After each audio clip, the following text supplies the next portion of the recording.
The war in Ukraine grinds on, a devastating conflict that has reshaped the geopolitical landscape. As of April 24, 2025, the situation remains tense, with both sides engaged in active military operations and diplomatic efforts struggling to gain traction. The human cost of the war continues to mount, with countless lives lost and millions displaced from their homes. The international community watches with bated breath, hoping for a swift and peaceful resolution but bracing for a protracted conflict with global implications. Despite the ongoing violence, there have been recent attempts to find a diplomatic solution to the crisis. The United States, in a bid to break the stalemate, has presented a 7-point peace plan aimed at bringing both sides to the negotiating table. However, early indications suggest that bridging the divide between the warring parties remains a significant challenge. On April 23, 2025, the United States unveiled a 7-point peace proposal aimed at ending the war in Ukraine. The proposal, a result of intensive diplomatic efforts, seeks to address key issues that have fueled the conflict. Its provisions include a ceasefire agreement between Ukrainian and Russian forces, a commitment to Ukrainian neutrality, and territorial adjustments that acknowledge Russian control over Crimea and parts of eastern and southern Ukraine. Beyond these core elements, the U.S. peace plan also outlines a framework for the future. It proposes U.S. operation of the Zaporizhzhia nuclear power plant, ensuring its safety and security.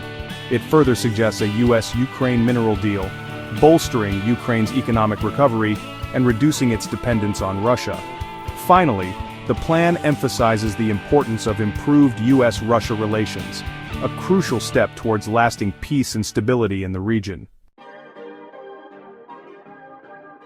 The U.S. peace proposal has elicited starkly different responses from Ukraine and Russia.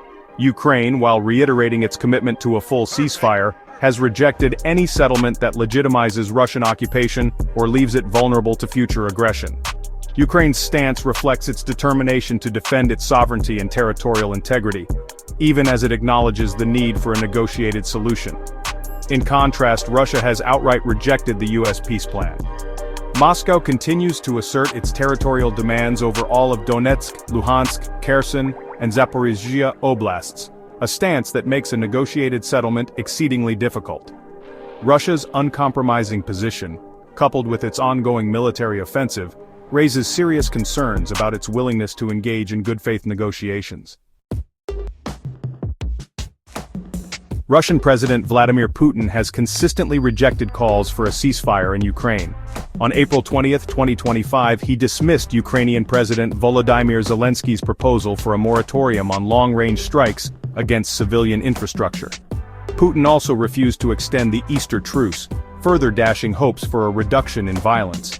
His justifications for strikes on civilian targets, claiming the presence of Ukrainian military personnel, have been met with skepticism and condemnation from the international community. Adding to the tensions, Russian officials, echoing Putin's maximalist approach, have laid claim to even more Ukrainian territory.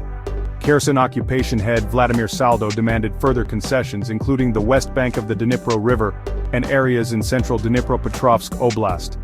These demands, exceeding even Russia's initial territorial ambitions, underscore the significant challenges facing any diplomatic effort to end the war. Section 5, Diplomacy falters, London talks collapse. Hopes for a diplomatic breakthrough were dashed on April 23, 2025, when high-level talks in London collapsed. Senior officials from the United States, Ukraine, and European nations had convened in a bid to revive negotiations.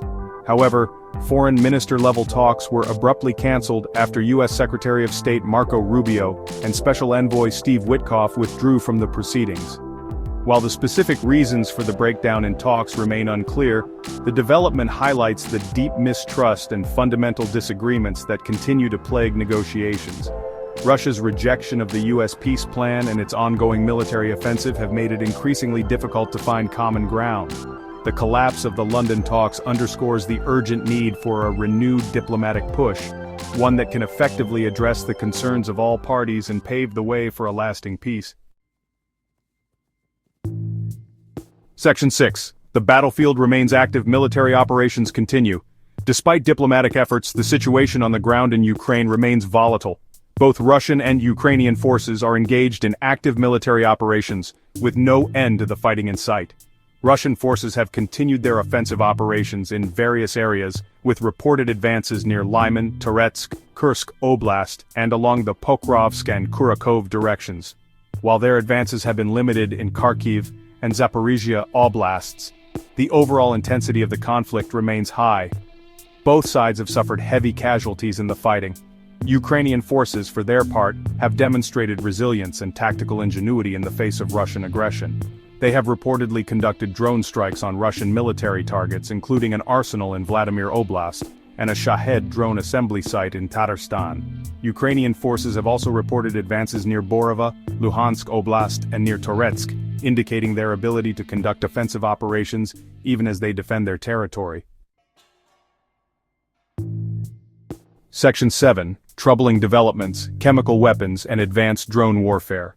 Recent reports have emerged alleging the use of chemical weapons by Russian forces against Ukrainian troops and civilians. These allegations, if confirmed, represent a grave breach of international law and raise serious concerns about the Kremlin's willingness to escalate the conflict. The international community has strongly condemned the alleged use of chemical weapons, calling for a thorough investigation and accountability for those responsible. There have been reports of Russia using chemical weapons in Ukraine. Adding to the complexity of the conflict, Russia has been observed employing innovative and increasingly sophisticated drone tactics.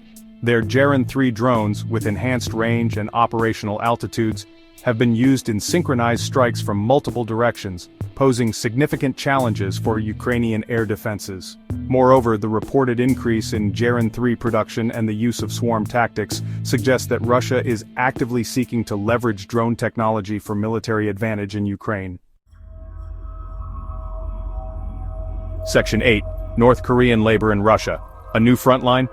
In a move with potential implications for the war in Ukraine, Russia has reportedly begun recruiting laborers from North Korea. While the exact nature of their work remains unclear, analysts suggest that North Korean laborers could be used to free up Russian citizens for defense industry jobs, or even military service. This development underscores Russia's growing need for manpower as it prosecutes its war in Ukraine, and its willingness to seek support from unconventional sources. Russia and North Korea have strengthened their ties in recent years. The recruitment of North Korean labor has drawn criticism from the international community, particularly given North Korea's dismal human rights record. Concerns have been raised about the potential exploitation of North Korean workers, and the possibility that their wages could be used to fund North Korea's illicit weapons programs. This development adds another layer of complexity to the geopolitical fallout from the war in Ukraine. Section 9. U.S.-Ukraine Mineral Deal. Economic Cooperation Amidst Conflict. Amidst the ongoing conflict, the United States and Ukraine are pursuing a significant economic agreement. Legal consultations are underway for a joint mineral deal, with a possible signing date of April 24, 2025. This deal, if finalized, would grant U.S. companies access to Ukraine's vast mineral resources, including lithium, cobalt, and titanium, which are crucial for various industries, including technology and defense. Ukraine has vast mineral resources that could help to power its economic recovery. The proposed mineral deal serves multiple strategic objectives. For Ukraine, it represents an opportunity to attract foreign investment, boost its war-torn economy, and reduce its dependence on Russia. For the United States, the deal secures access to critical minerals, strengthens its partnership with Ukraine, and counters Russian influence in the region. While the deal faces potential challenges, including security concerns and regulatory hurdles, it signifies a commitment to long-term cooperation between the United States and Ukraine.